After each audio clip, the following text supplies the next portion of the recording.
ఈరోజు రాష్ట్రంలో 269 అన్నా క్యాంటీన్లు పనిచేస్తున్నాయి. మొన్నే 62 ఓపెన్ చేశాం.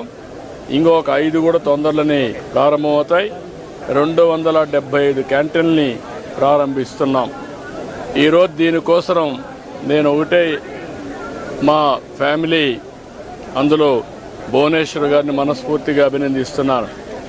ఈరోజు నా పుట్టినరోజు సందర్భంగా 76 లక్షల రూపాయలు రాష్ట్రం మొత్తం అన్ని అన్నా క్యాంటీన్లో ఫ్రీగా 3 పూట్ల భోజనం పెట్టడానికి ముందుకు వచ్చారు. ఒక స్ఫూర్తిదాయకంగా నిలిచారు. ఈరోజు నేను ఒకటే ప్రజలందరికీ విజ్ఞప్తి చేస్తున్నా, ఇది ఒక స్ఫూర్తిదాయకమైన కార్యక్రమం. అన్నదానం అన్నింటికంటే మహాపవిత్రమైనది. అలాంటిది మనందరం కూడా గుర్తుపెట్టుకోవాల్సింది, మీరు ఒక పూట కానీ లేకపోతే ఒక క్యాంటీన్లో కానీ ఒక రోజు కానీ మీకు శక్తి ఉంటే మొత్తం కానీ మీకు తోచిన విధంగా అన్నదాన కార్యక్రమంలో మీరు భాగస్వాములు కావాలని పిలిపిస్తున్నా. ఇది ఒక స్ఫూర్తికి ఒక ప్లాట్ఫామ్. ఇది ఏదో నేను ఎవరిని బలవంతం చేయడం లేదు.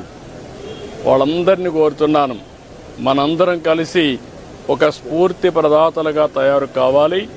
ఈ రాష్ట్రంలో ఏ వ్యక్తి ఆకలితో బాధపడుతున్నాడు అనే పరిస్థితి రాకూడదు. ఆంధ్రప్రదేశ్ అన్నపూర్ణ, ఒకప్పుడు దేశానికే అన్నం పెట్టిన రాష్ట్రం.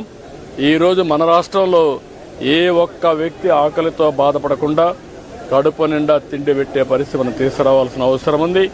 ప్రభుత్వం పెట్టలేక కాదు, ప్రభుత్వం పెట్టగలుగుతాం.